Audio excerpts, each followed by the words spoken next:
And then our commander is actually not tournament at all. So that's probably one area where we differ from a lot of stores. We don't run any sort of structured commander. It's all open play casual. So you show up, you play with other people. It's certainly more of a social engagement rather than, oh, we have to like win store credit or packs, or I know a lot of stores do a point system to keep stuff kind of fair and balanced.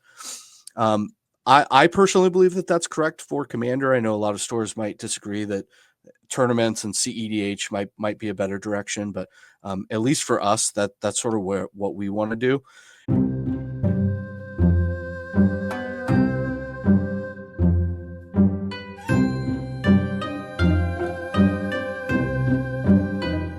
I guess what we could start off with is if you want to tell us a little bit about yourself, Sean, where you grew up, what got you into gaming from a kid, if it did start at a kid or if it came later on in life. And we'll start with that, and we'll, see how the story progresses before we get into you owning your own store.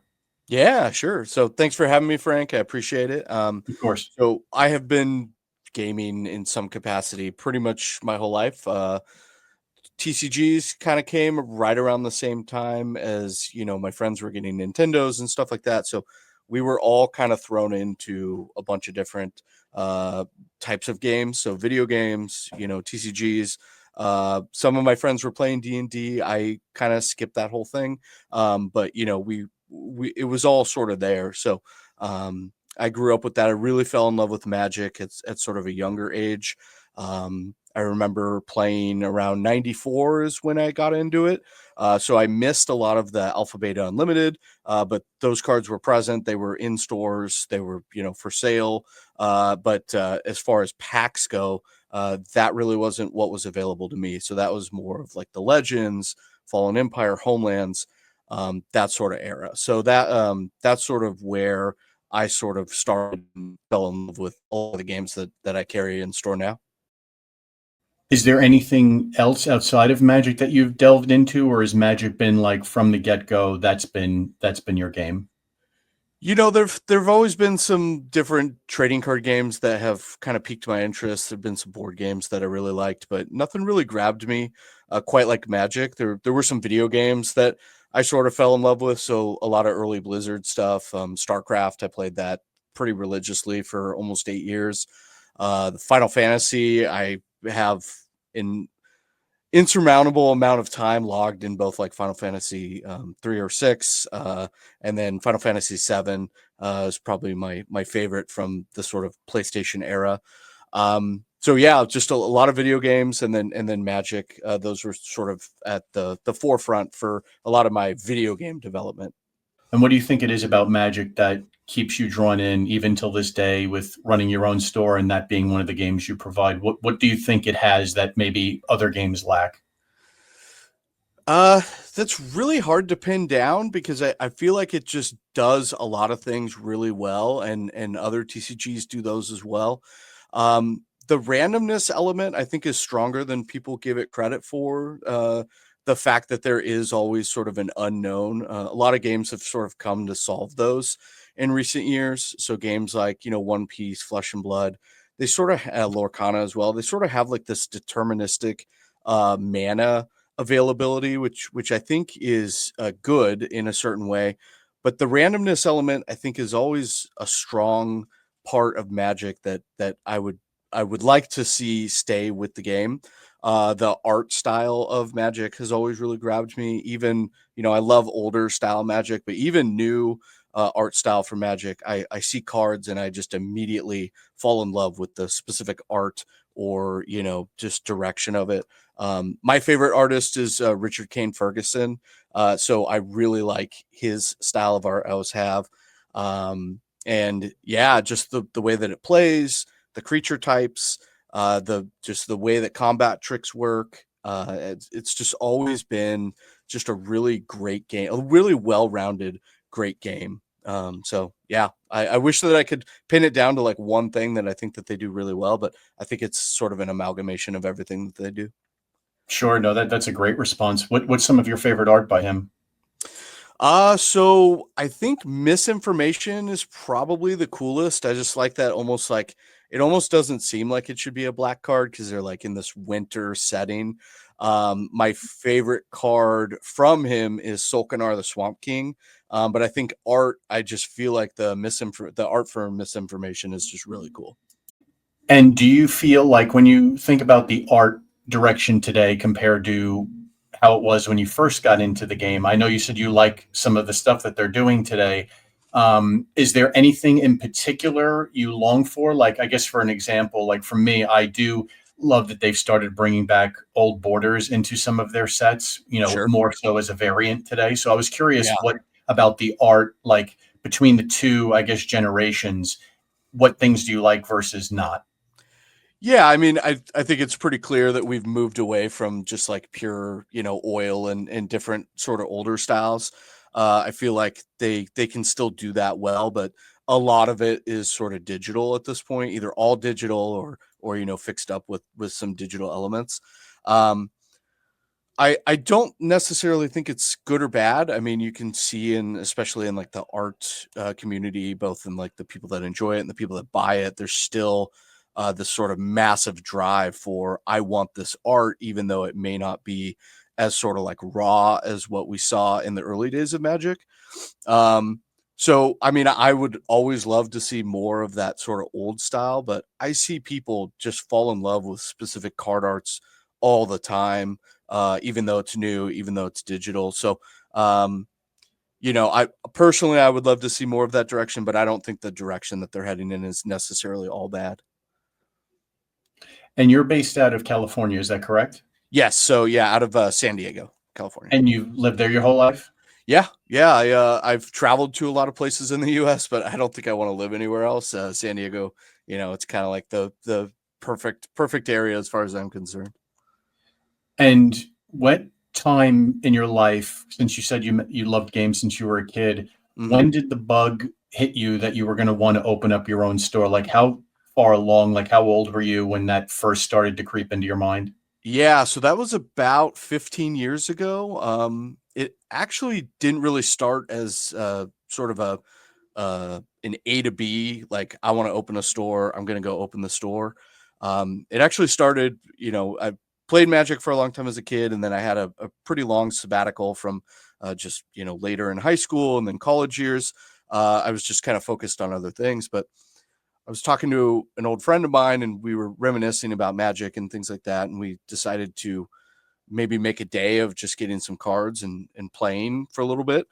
I didn't own any of my old cards. My parents had sold them off at a garage sale, unfortunately, years prior. So, I just kind of went on Craigslist. That was one of the big things at the time. Craigslist and eBay were kind of how you bought used goods outside of, walking into a pawn store or something like that, digitally, online, anyways.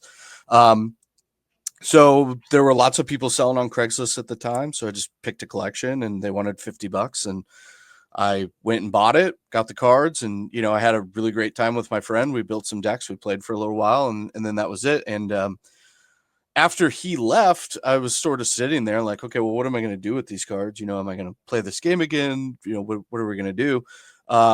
And I started looking up ways to sell the cards, or what they were valued at. I was just really interested. I didn't know if they were worth anything or not. And since I had bought them for about $50, I went to an online buy list and I realized that I could sell them to another online store for 120. So I realized immediately that, okay, well, I just bought something for 50 and I can sell it for 120 with little effort on my part. But then I realized, well, if they're buying it for 120, could I sell it for even more if I do the legwork? So that was really when sort of a light bulb went off that this is something that I could do as sort of a passive income. And at the time, there weren't really, from what I could tell, there weren't really a lot of people buying on Craigslist. There were lots of people selling on eBay, but locally there was only one or two other people.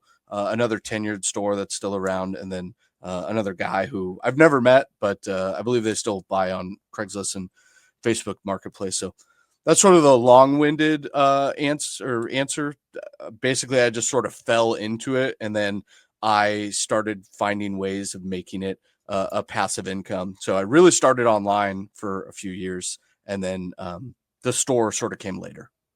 Did you have the Brute Force Games name at that point in time when you were selling online, or did that come later as with the retail store? That came later. So I honestly can't even remember what some of my previous names were, because I had an eBay account prior, and then you could change the name. I think it was like every 30 days at the time you could change the name. And I went through a bunch of iterations. It was not like a very serious thing for me. Brute Force Games came later when I started opening the store and things like that. But yeah, I changed it sort of across all platforms. Uh, Changed it with the storefront itself. But I believe the last one that I had was actually SJ Collectibles, which was just my first and last initial, and then Collectibles. Okay. Yeah. And now when you have the Brute Force Games name, did that come up, based on collaboration with anybody? Was it something that you were marinating on or like playing around with between other names? Yeah, sure. Great question. So a lot of people assume that my name is actually based on the card, Brute Force, originally printed in Planar Chaos. But it's actually not. So one of the first video games I ever played with my dad was Doom. He brought home a shareware disc of the original Doom shareware, and we played through it, and I loved that. Him and I played that game like all the time. That game and Monkey Island were kind of the two games that we played the most together. And one of the best guns in that game was the BFG, which I'll spare you the what it actually means, because I don't know if this is a I don't know if I could say the actual F part of that, but BFG was, and I just sort of started thinking about that, and I was like, oh well, I've always liked the gun BFG, so let's sort of work backwards. So it sort of started as an acronym, and then sort of went through a bunch of iterations from there, and then landed on Brute Force Games. So it just so happens that there was also a card called Brute Force, and I've really leaned into it. Like, we reached out to Wizards, and we were like, hey, we really want to like put Brute Force like artwork on our wall. Like, is that something you could approve? And they were like, well, let's check and see if we own that artwork, and we'll see what we can do. And turns out they did, so they approved it. And if you've seen pictures of the store itself, I have this massive mural of the artwork for Brute Force Games, like right above, right when you walk in, there's this huge wall, and it's right there front and center. That's pretty cool. Now, when you had to get approval from Wizards, did this have anything to do with like, WPN Premium application, or was this just purely like, I'd like to use this art in the store? So I don't doubt that the premium probably helped sort of move that process along. We are WPN Premium. We have been premium for a few years. I believe we're going on our fourth or fifth year. Um, but I believe that process is actually open to pretty much anyone available. So all Wizard stores have a rep, and they can start that process with either them or through support.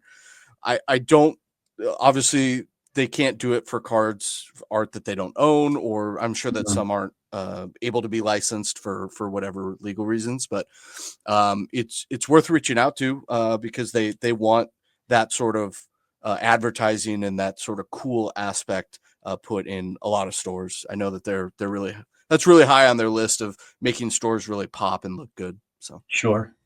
Yeah, I've heard, mixed things about, why some people get WPN Premium. Some stores have said to me, from the costs or what they wanted them to specifically do to the store was sure. just too much for them. I'm curious what the process was like for you and what made you decide to go down that route and what Mhm. benefits you've felt from having that annotation next to your name. Yeah, definitely. So it's a pretty rigorous process. I think a lot of people have a misunderstanding that they want you to sort of fit into this cookie cutter thing, and there may be some aspects that are cookie cutter, especially with their branding materials. They really want newer branded materials. They don't want older branded materials. So there is going to be some sort of static requirements in that regard. Clean bathrooms, access to nearby transportation, things like that. But then they'll really work with you within your theme. So I've heard of stores that, have maybe like a pirate theme, or maybe they're like a little bit more like neon. They're like a video game, um, uh, kind of like a play space type thing. So they'll sort of work within your sort of vision for the store, and then they'll really just try to help you be your best aesthetic self. It it's a rigorous process because there's a aesthetics committee that has to ultimately approve you. So you'll make a bunch of improvements. You will show them those improvements, and then while you're showing them the improvements, they'll either find something else, either because they missed it, or after you've made those changes, it's sort of highlighted another issue with the store. So I think where a lot of stores get frustrated is they'll be making all these changes, they'll get through their fourth or fifth conversation, and then they just kind of don't want to do the back and forth, which I totally understand. I think we went to the aesthetics committee 6 or 7 times before we were approved on the last one. So it's definitely a process that not everybody's wants to do, but I believe that it's one of the best things you can do, because it's ultimately going to get you to look at your store in a different light. You're going to be more critical of it. You are going to have people who are looking at it from a critical aspect, and if you can sort of handle that, then I believe you'll be better served. And I would imagine too, one of the daunting aspects of the WPN Premium is if you're being asked to make all these various changes, the expenses do add up. They do, yeah. So there are some hurdles that you may or may not be able to clear. So like flooring is probably the biggest one that I see. I'll see this beautiful store, but then maybe they have the just concrete floors, and or maybe it's like old carpet or something like that, and the cost to do flooring on a 4 to 6,000 square foot store is going to be upwards of 40, $50,000. So that may not be something that they can do. Bathrooms is another big one. Maybe you want to do ADA compliant bathrooms or something like that. That might be 10, 15, $20,000 depending on your jurisdiction. So it can definitely add up. I will say that Wizards actually does grants for WPN Premium. I was just going That to ask. Yeah, so that's something that some people know about, some people don't. They will cover up to half of a project. So the benefit of that is you can get half of those larger projects covered. The downside is that once you do that, it's kind of a one and done thing. So when we recently expanded, we considered doing a grant, and we ultimately decided not to do it, because if we ever expand again to a larger space, we would like to sort of have that in our back pocket for something that might be super expensive. Sure, that makes a lot of sense. How large is the store currently? So right now we're at 4,800 square feet. And you have just the one location in California? Correct. Yeah. So we are always talking about, if for the next time, do we want to go larger? Do we want to have this as a satellite and then open sort of smaller 15 to 2,000 square foot sort of boutique type stores? So it's leaning towards more of the smaller with the one satellite currently. Yeah.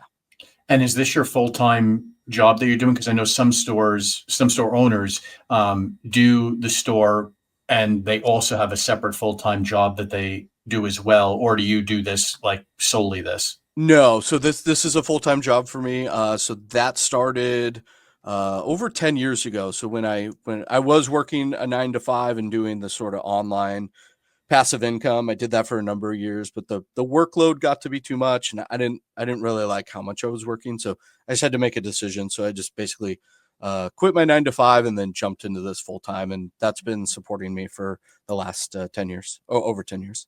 That's fantastic. And what Yeah. was it like at that time when you made the jump? I'm sure it was a nerve-wracking moment. Yeah, it was super scary, and that was around uh I think it was right before 2008, so there was like a lot of recession talk. The economy Sure. was starting to look not great, so quitting a secure job with healthcare and all that stuff was definitely scary. You know, I in hindsight, it was probably more brazen than I should have been, given the economic climate, like what we know now about 2008 and the subsequent following years. But at the time, I was, I just I needed to do something. So I either needed to stop doing the cards and just do the nine to five, or quit and do that, because I was burning out super hard doing both. So. I would imagine that'd be a lot to take on to do two of them. I don't know how some store owners do it, but that the grueling taxing on the body just to go through, a full-time job, then leave that, go to a store Yeah. and do that till like midnight or Mhm. however late, a store has to stay open. I guess like for context, how late does your store stay open? So we close a little bit earlier than a lot of stores. We are open from noon to 8 p.m. Sunday through Thursday, and then noon to 10 p.m. Friday, Saturday. So I know a lot of stores stay open until 9 or 10 for events and things like that during the week. We close at 8 though.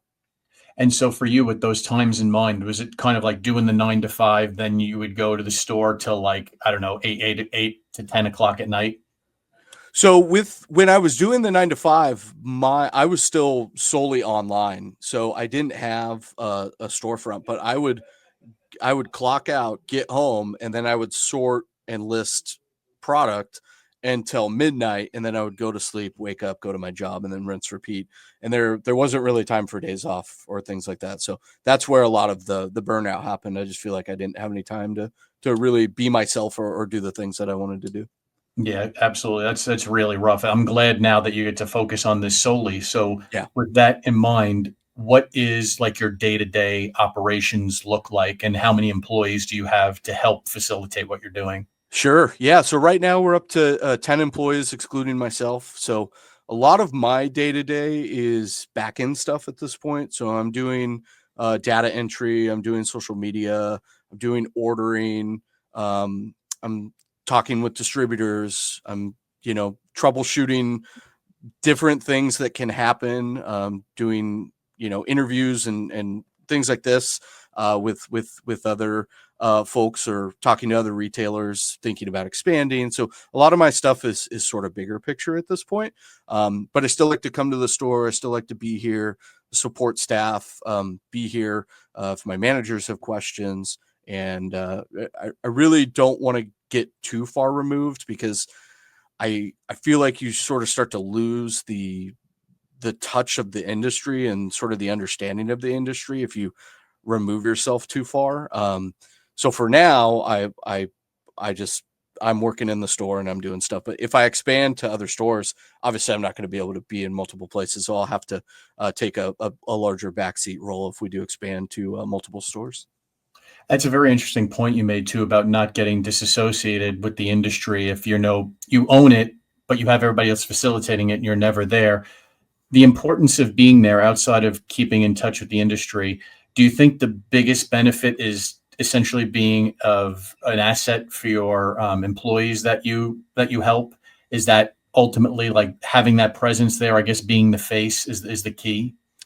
Yeah, I think so. I think if you're not supporting staff, it's hard to expect them to support or give good customer service, right? Like it's all top down. So, you know, I don't deal too much with customers these days, but if I'm treating my staff well, if I'm listening to them, if I'm, making sure that they're heard and they're being supported, I feel like then it's reasonable to expect that they will in turn give good customer service. So that's something that's really important to me, making sure that they are supported and that they sort of have a clear path. I work really hard on making sure that stuff is clear. We have procedures in place and things like that, so that it doesn't feel like this sort of fly by night operation where there's no real cohesion on like what people are supposed to do and expectations and things like that.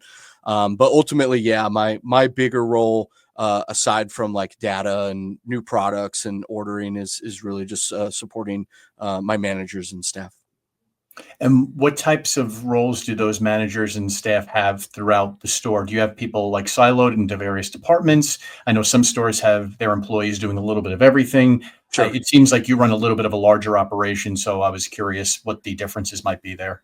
Yeah, so I'm a big advocate for train on everything, but let people fall into their specialty. So everybody on staff knows how to do everything. So if a shipment comes in, you know how to do it. If orders come in, you know how to do that. Aside from like managerial tasks like payroll and things like that, everybody knows how to do everything here. So That being said, there are always going to be tasks that people prefer over others. You know, more shy people are probably going to prefer back of house operations, whereas more eccentric people are going to prefer being up front and maybe don't want to like pull cards and pack orders and do shipments all day. So I let people fall into those sort of tasks as needed. But you know, if somebody's out sick or we're flooded up front, everybody knows that you might have to go up there for an hour or two if we just need you. And as we're in the fourth quarter now of 2024, and this is usually, one of the big money making periods of the year, with Black Friday, Mhm. Cyber Monday, all those, with Christmas and everything, and you have the big shopping period coming up here. What types of things do you do to prepare for that influx of customers that come in? Because I'm sure there are times, you're used to seeing and your team is used to seeing those repeat customers that come in on a day-to-day basis, weekly basis, that are buying product or they're playing games at the store. But then you also get the ones that you see probably maybe only during the holiday time. So I'm curious, when you're preparing for something of that nature each year, what Mhm. does that whole process entail? Because I'm sure it's different than the other quarters of the year where it's not that intense buying period. Yeah, definitely. So we actually start to look at inventory that we want to bring in, deeper stocking, normally around August. During the pandemic, it was actually earlier than that, July, just because supply chains were so constrained that it was taking so long to get product to us that we had to push that back even further. But yeah, August is when we normally start looking at, okay, well, what do we want to bring in? Are there any holiday offerings we want to do? What are we going to do for sales? What are we doing for Small Business Saturday? Do we need to hire seasonal help?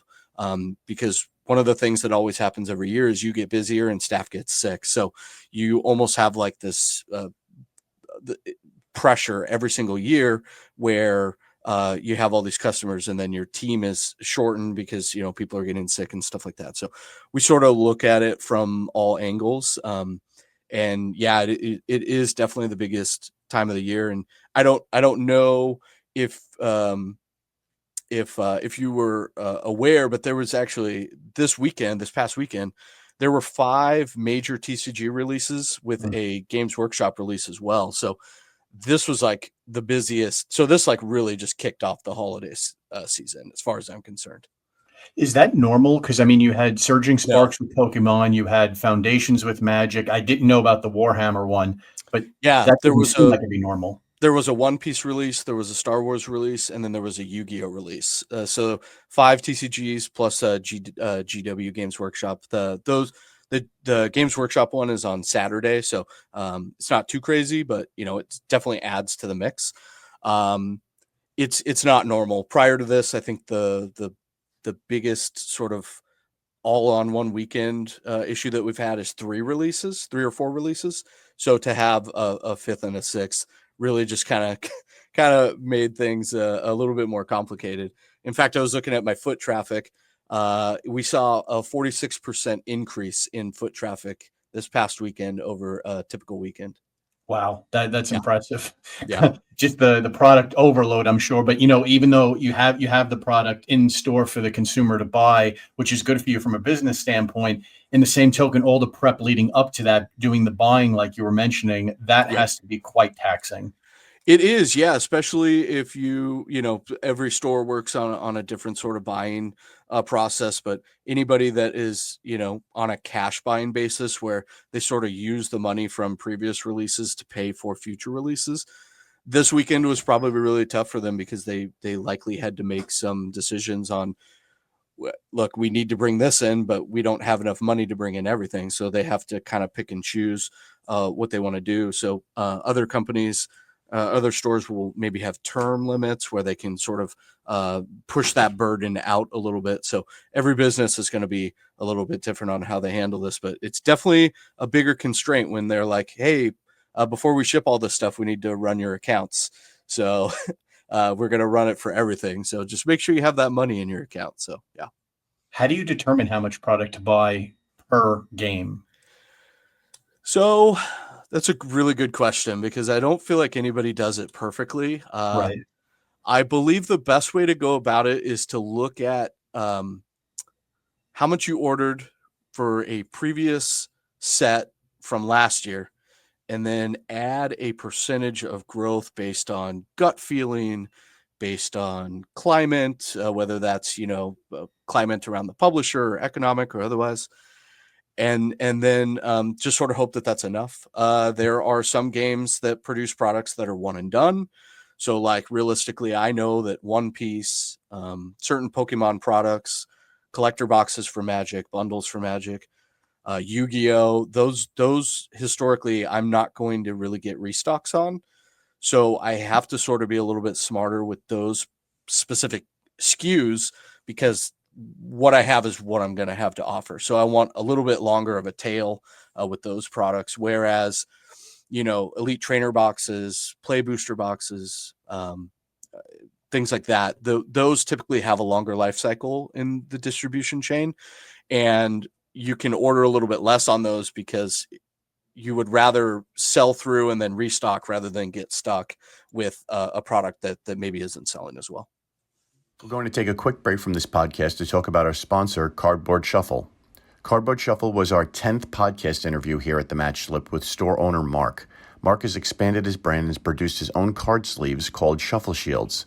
Shuffle Shields come in packs of 100 premium matte card sleeves for standard size trading cards. They contain no PVC and are acid-free. I have 17 packs of Shuffle Shields card sleeves to give away to listeners of the podcast and followers of the Match Slip on social media. Requests for a free pack of card sleeves shipped for free to you will be processed on a first-come, first-served basis. To receive your free pack of Shuffle Shields, you'll need to send a screenshot that you're following Cardboard Shuffle on Facebook to frank@thematchslip.com. And, if we look at Magic product and considering it's your favorite game, I'll use this as an example. Magic has for next year 6 sets, plus you can really say 7 because you've got Innistrad Remastered as well.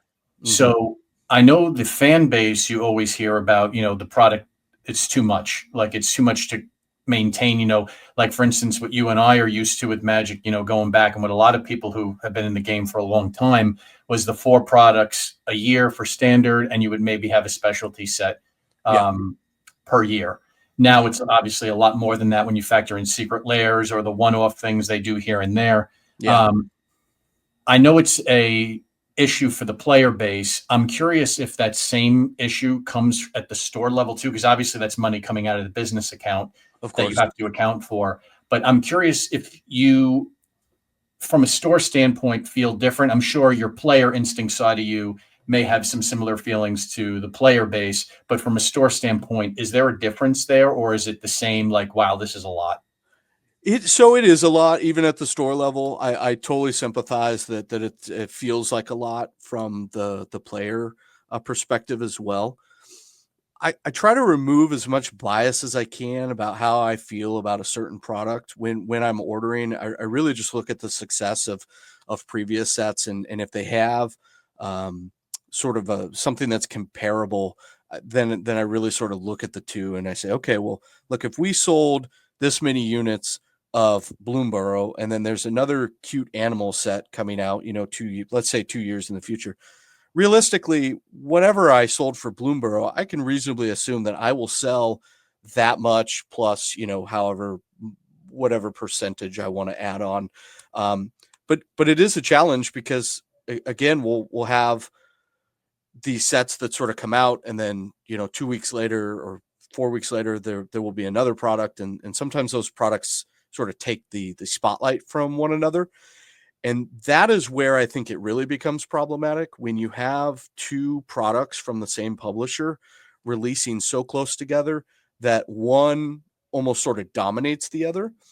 And you've already placed an order for that smaller product, so you can't really back out on that. So then you're sort of thinking, okay, well, am I going to get stuck with this? Does this get pushed into like a sale category at that point? So I feel like the cadence that they have works a little bit better if the products aren't sort of cannibalizing each other. So it's a lot, but if you can separate them far enough to where they're not doing that, I feel like you can still be successful, because people are still coming in and buying this stuff. Foundation sold better than Bloom Barrel. Like in a Really? Wow. yes, it wasn't by a ton, but it was enough, and that was shocking because we sort of had lower expectations than maybe we should have, just because it's a sort of a reimagined core set. Core sets typically had lower interest, lower sales. There weren't any commander decks associated with this one. So we sort of went in and we were like, okay, well, let's get our normal larger amount of collector and bundles because those are one print run. So, let's get our large stock of those, but then let's order less of other things. So the beginners, the starters, the play booster boxes and the jump starts, because we knew that we could order them. And just the interest in the set just sort of blew away all expectations that we had. That's like shocking to hear because I remember the hype around Bloomborough. So to hear that, Yeah. how well, I mean, I knew Foundations was going to be successful because just Mhm. from the feel I was getting, seeing what people were saying about it, it Yeah. seemed to be this reimagination, like you mentioned, of the core set was a really good idea. And I have to Mhm. say, from some of the cards I've seen, I like it. I think it's pretty cool. Definitely more intriguing from a consumer standpoint, I would say, than Yeah. like core sets of the past. Mhm. And it's wild to hear, from your side of the coin of how determining, like you were saying, we'll buy less maybe of X product and we'll buy, more of this because this is, I could buy more collectors. People want that. But the bundles, for example, like you mentioned, are that one print run. Now, when it comes to buying from the distributor, are you limited in terms because this set is going to be in standard for 5 years? So Yeah. I heard Blake say on the weekly Magic MTG show that as long as people are buying it, that they will restock it. Mhm. So I'm curious, when you're ordering from the distributor, do they say to you like you're allotted this amount? And I'm sure it varies from store to store. I'm sure WPN plays a factor in how much product you can get, but is there a point like where say you want more product of a product in your store and it's selling really well, are you ever like limited by the distributor saying that's all we can give you at this point? So that's sort of a multifaceted question because there's a few things that go into it. So Okay.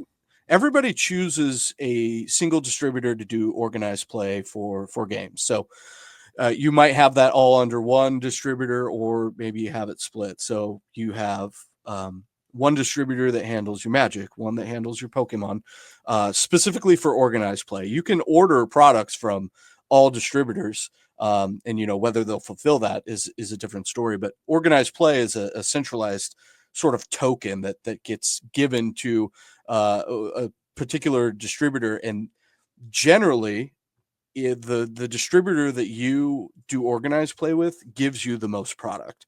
It's not always true. It's not true for all games, but in by and large, you will get a stronger, larger allocation from the distributor that you picked for organized play. So, um, uh, they I don't want to say that they tell you no, but there are certain limitations that are just organically going to be there. If I wanted 5,000 of a particular item, I'm not going to get that because they're not going to order my 5,000, because if I've ordered 200 historically, then they're going to reasonably assume that I'm going to get 200 I plus see. maybe a little bit more. So they get a pool of product. Every rep gets a pool of product, and then they sort of have to cut it up like pizza slices and give it out to each of their customers.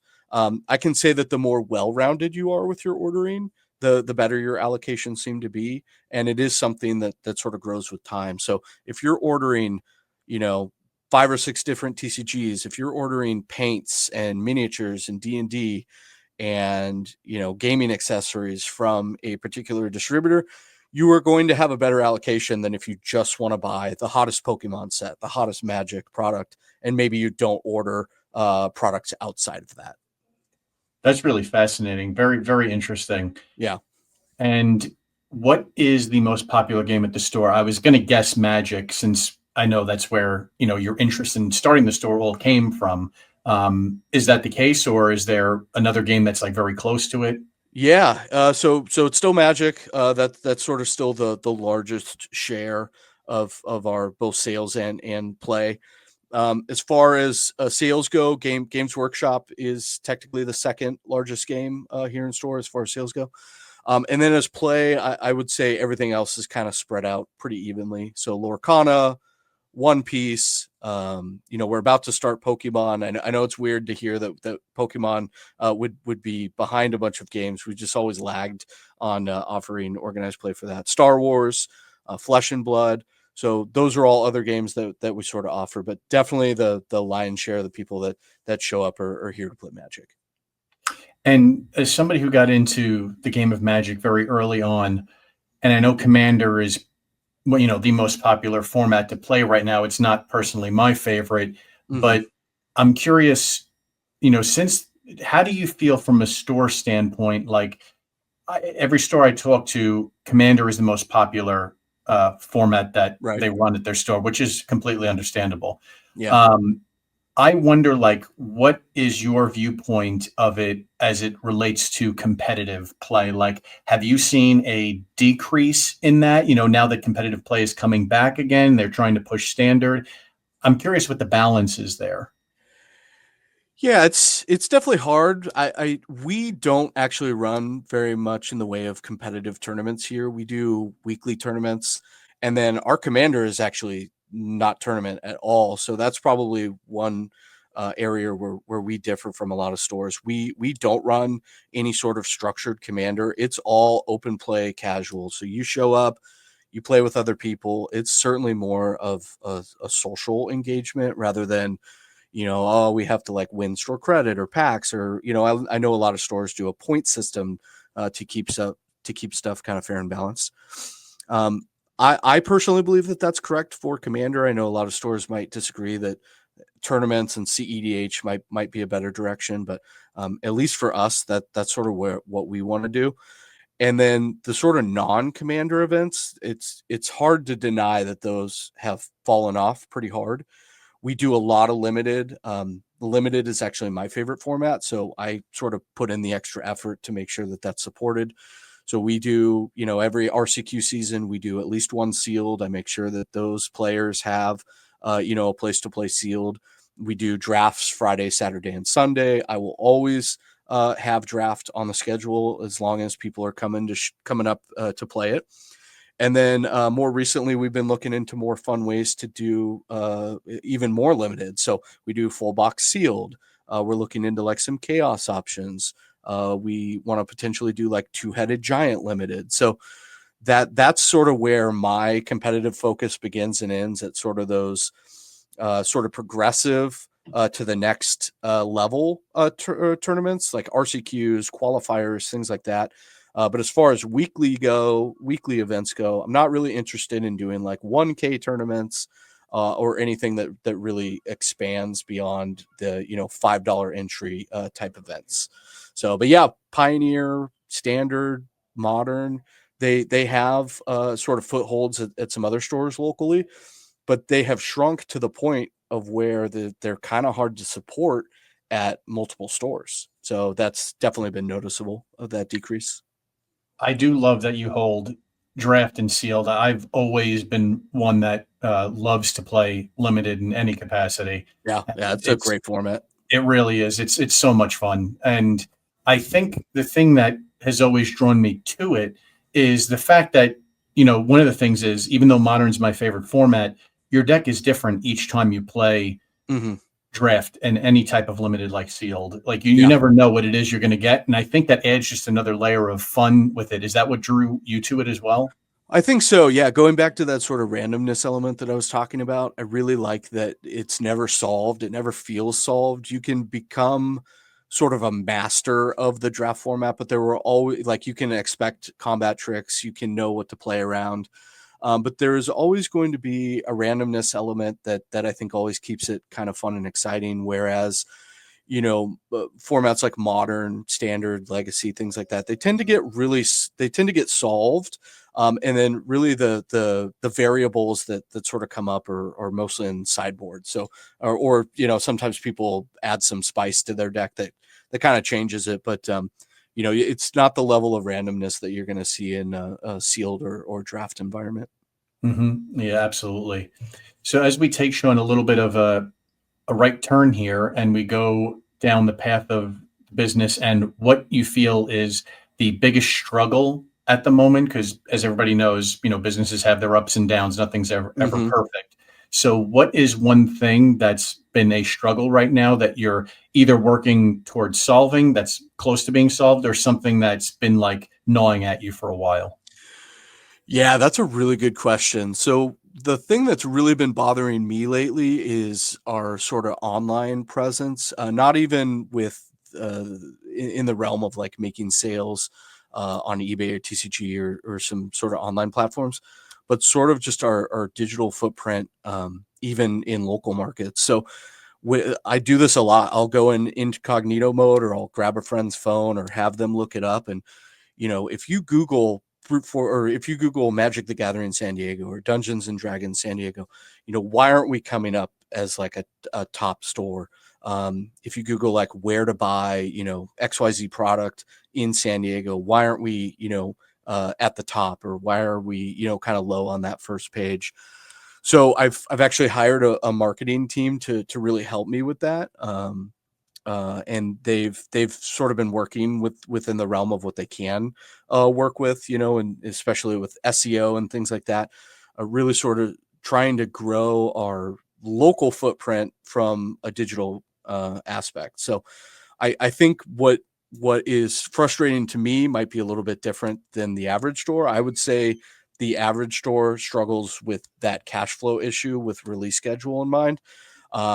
The understanding of what you need to open a store, I feel like, is very uh, different between a startup and a tenured store. A tenured store will tell you need like 150 to 200,000, I believe, is like the current estimate for success.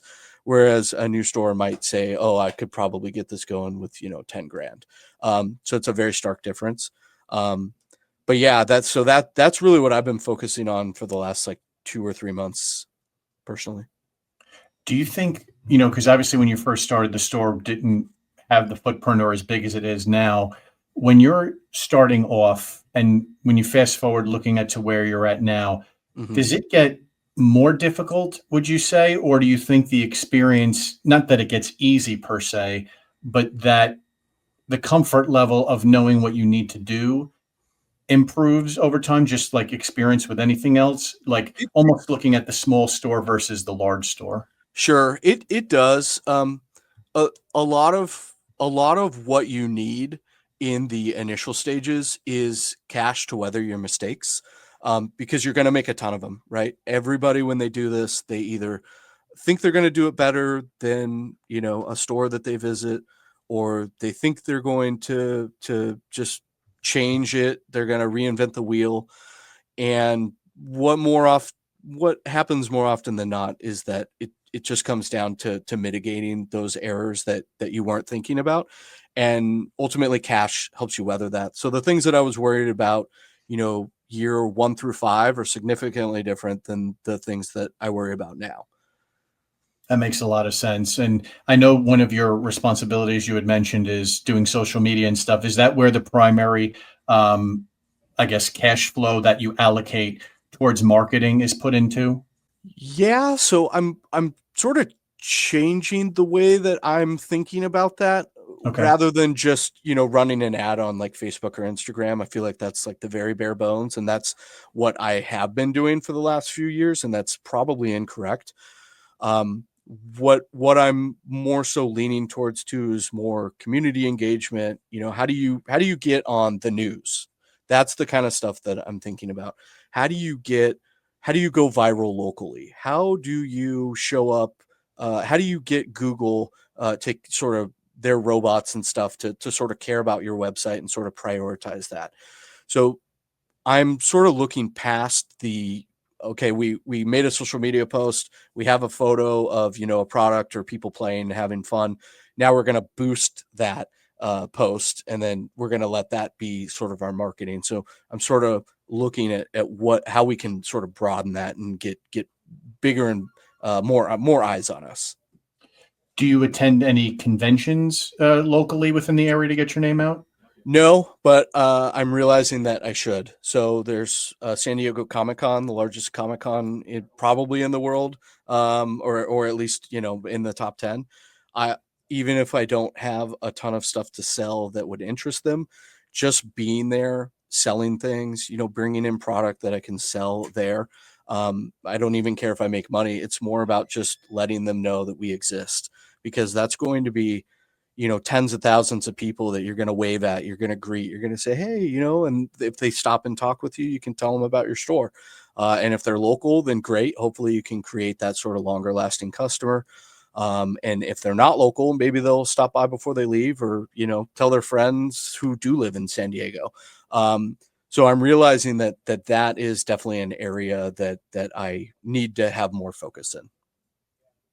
And I guess on the flip side of things, what is something that's working really well right now that you either are pleasantly surprised it's gone so well, or something that just, you accomplished that you wanted to see for your store's growth? Sure. Yeah, I think if I had to pick one thing, it would be the way that we ironically, when I talk about our sort of digital weakness, we have digital strengths, and that is in the way that people shop with us for singles, both buy and sell. So we have actually never had a case with singles in it. So if you think of like a traditional game store where they have a case and they have a bunch of singles for sale, and maybe they have a price sticker on them, or maybe they use some sort of lookup for TCG player or what have you. We actually never started with that. I felt that was sort of antiquated even at the time. This was 2000, I think 14 was when we started doing purely digital, and we really just wanted people to shop with us digitally, both in store and online. So we have a buy list, we have a website, our inventory on there mirrors our in-store products exactly, one to one. And then we have kiosks in store. So we have right when you walk in, there's almost like this standing bar with 3 tablets, and people buy and sell on there all day long. We process about I think it's about 50 to 60 buy lists a day, uh, between the people that submit on the kiosk, the people that submit on our website that are local, and then the non-locals who submit on there and mail buy lists to us. So that sort of digital integration, we started it really early when a lot of people aren't doing it. Now a lot of stores are starting to move to these sort of digital kiosks to shop and sell cards or product. And I feel like that's something that we've done really well because we got in front of it so early. This episode of The Match Slip is sponsored by Crash CityCon, Roanoke, Virginia's premier gaming and fan convention. It's tabletop gaming at its best, in addition to role-playing games, board games. There are vendors and so much more.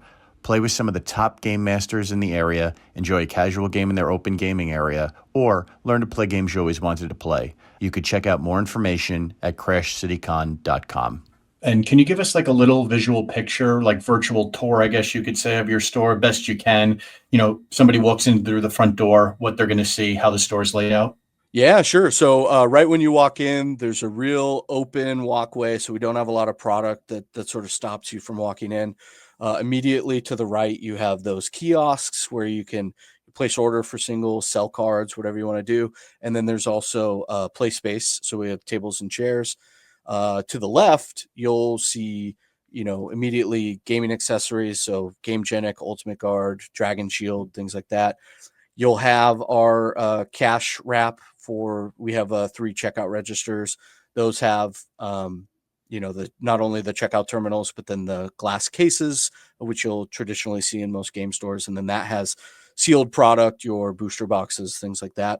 And then sort of as you walk through the store, you'll see, snacks and drinks. You'll see our Gashapon machine, which give them, you put in a token and you get a little trinket, like a Pokemon figure. We have a bunch of anime different figures. You'll see board games. You'll see D&D, miniatures, Pokemon plushies, our Warhammer section. And then we have sort of our back of house operation, which handles shipments and break room and things like that. Very cool. And one of the things I was thinking about as you were talking about the store layout was your future plans for the store. So we've covered, something that's not going the greatest, something that has gone well. So now, as you look forward to the future of the store, I know we've touched a little bit on a second location, probably boutique style. Is that the only thing that's in the future plans for you, or do you have some other, like, and it could be grandiose plans. It doesn't have to be something that's, feasible right now. It could be something longer term. Sure, sure.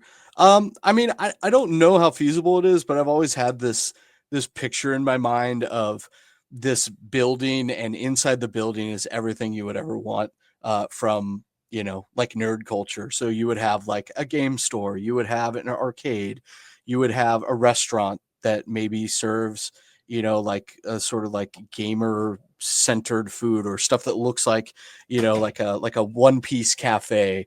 You would have a comic store, you would have like an anime and like trinket, like gashapon type store, and you would have these like 8 or 9 businesses.